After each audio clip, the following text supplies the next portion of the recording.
Hello everyone, this is MJ and you are at my channel called Reading This Life. My channel is where we talk fiction, friends, and fun. Today, it's my weekly update.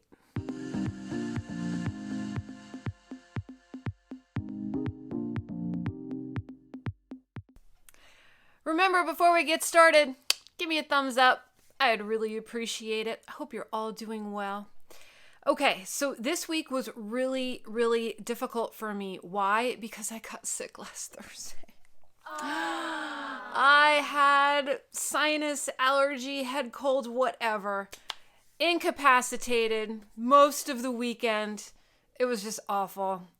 And it's like one of those deals where you're so tired and you're taking like over-the-counter medication and you just want to sleep, man. Like you just want to sleep. And it was my birthday this past Monday, and guess who was sick during her birthday? Me. Yeah, I know. Let's talk about the books I read.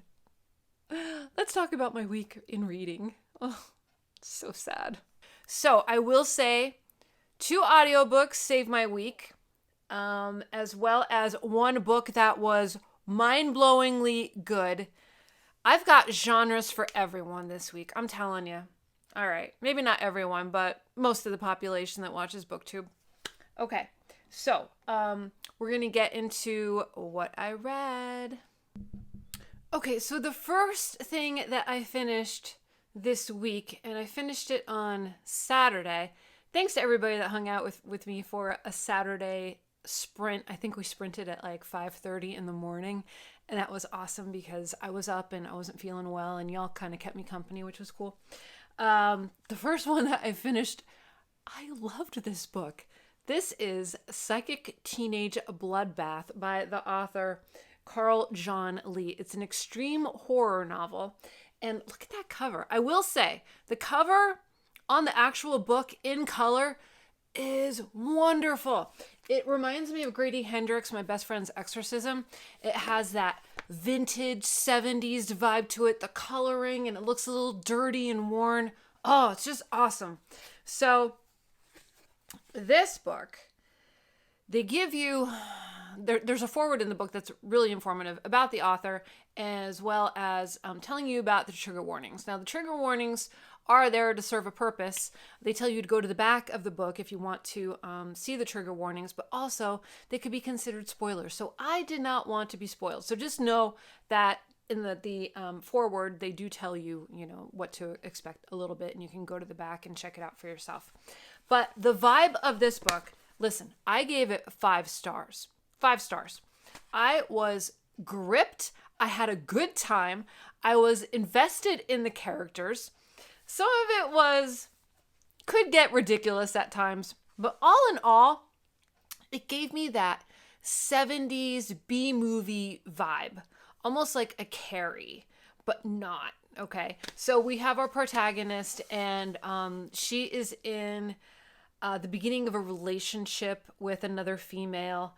There are bullies that see what's going on. There's an accident that happens, and basically there is somebody that is out to get revenge on everyone that's involved, and it is just good. It's just good.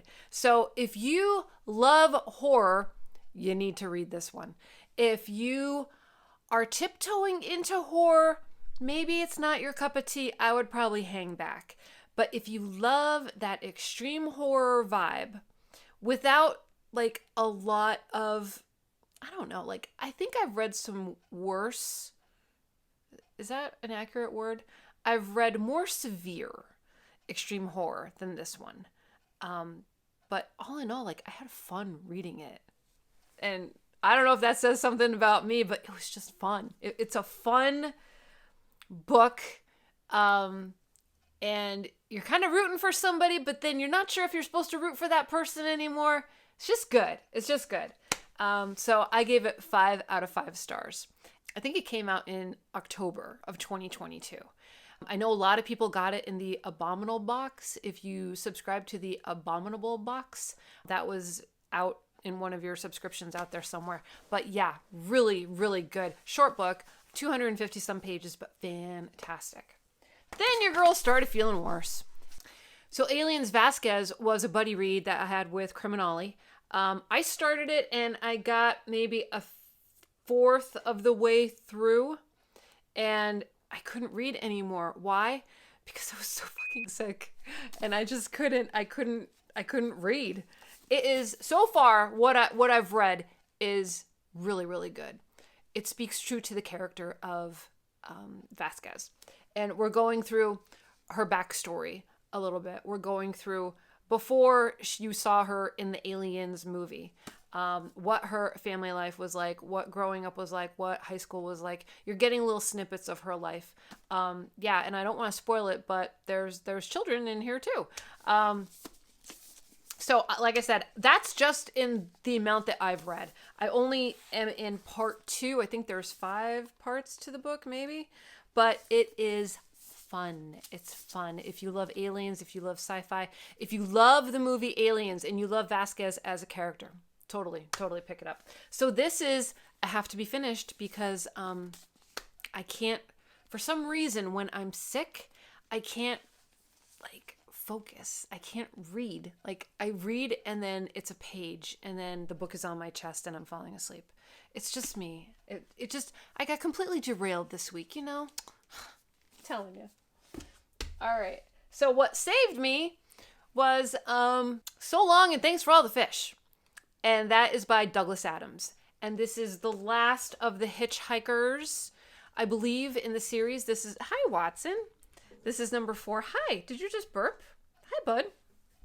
Okay, so then So Long and Thanks for All the Fish, Douglas Adams.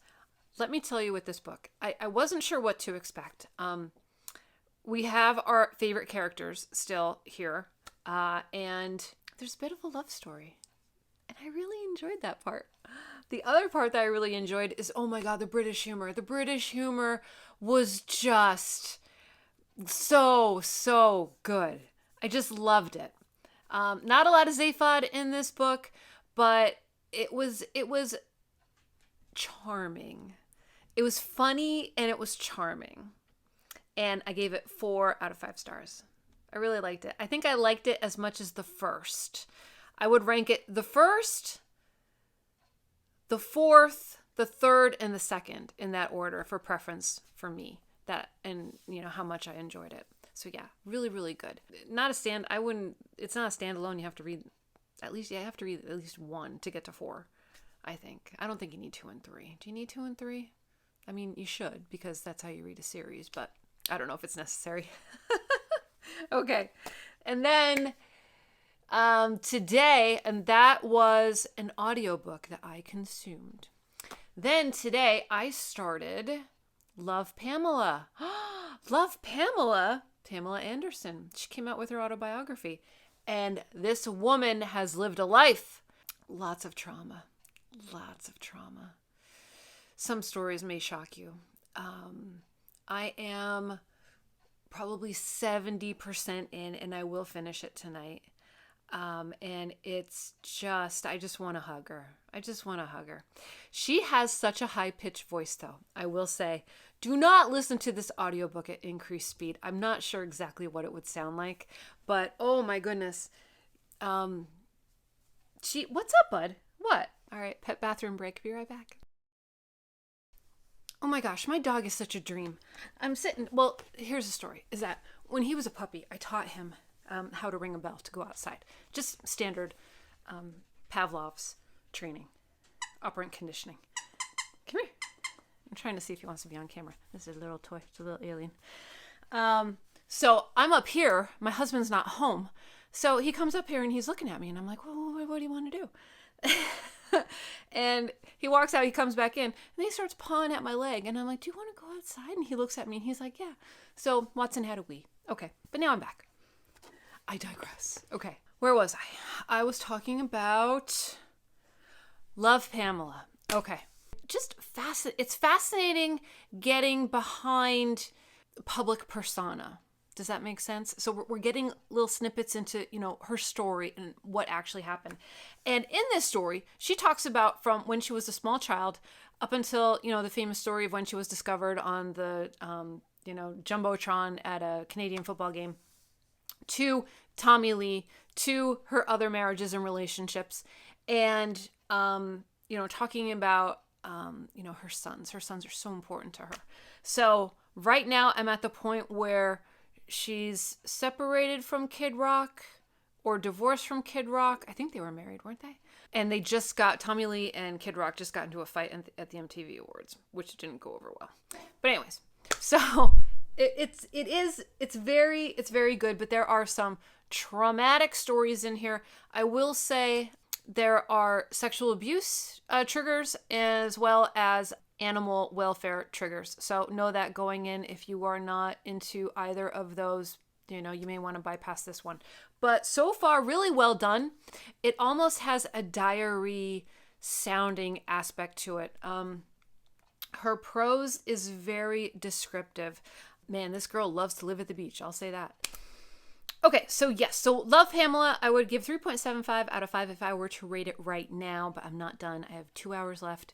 It's short. It's only 5.5 hours, something like that. But it's pretty and it's heartfelt, and she's giving her side to her story, which is, as brave as anybody can ever do. So there's that. Then what derailed my week further were library holds coming in. Okay, so this one came in. This is The Shards by Bret Easton Ellis. We know his work from Less Than Zero, American Psycho, White Imperial Bedrooms, Lunar Park, Glamorama, The Informers, American Psycho, The Rules of Attraction, and Less Than Zero. So that dropped in my library holds today or yesterday? No, yesterday. So I have to start this because I only have 20 days to read it. It is 600 pages long, people. I don't know what it's about. I did not read anything about what it's about, but I will tell you, I will read you the first sentence. I read it today, and I'm telling you, it stopped me in my tracks. Many years ago, I realized that a book, a novel, is a dream that asks itself to be written in the same way we fall in love with someone. The dream becomes impossible to resist. There's nothing you can do about it. You finally give in and succumb even if your instincts tell you to run the other way, because this could be, in the end, a dangerous game. Someone will get hurt. That's the first line of the book. Love it. Love it. Love it. Love it. Love it. So I'm going to have to sit down and prioritize what I need to read. Like, I don't have to read anything, but my goal is to get either 2 more books in by the end of the month, which is next week, or finish Bret Easton Ellis. That would be amazing if I could do that. I don't know. We'll see how the story is. Maybe I'll DNF it. I don't know. I don't even know what it's about. But that first line, that first paragraph, man, that was good. Really, really good. Okay. So I think I covered everything. And Pamela, love Pamela, derailed me too, because I did not expect that to come through. That was another library hold. And that came through yesterday or this morning? Yesterday. It came through yesterday. Well, got to listen to that one. So, yeah, it's been a week. I hope everyone's doing well. I hope you're doing better than I am. I hope you are taking care of yourself so you can take care of others. And I will see you in my next video, whether it be sooner or later. So until next time, everyone, goodbye for now.